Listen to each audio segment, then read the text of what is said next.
ඉතින් කොහොමද ඇත්තටම අපි ගන්න ආහාර මත පදනම් වෙච්ච උපයෝගී කරගෙන තමයි මේ ශරීරය වර්ධනය වෙන්නේ.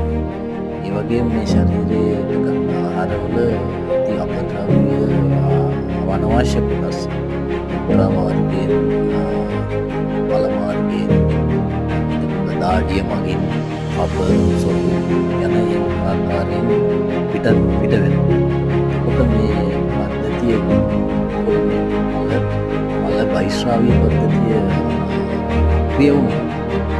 එතකොට මේ ශරීරයේ වැඩෙන්න යන ආහාර ඒ වලින්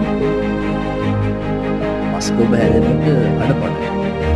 ඒ මස්කෝබ නරක් පිටිපිට ගිහිල්ලා ඒක පැසවල ඒ විදිහ තමයි මේ කුවාල හැදෙන්නේ.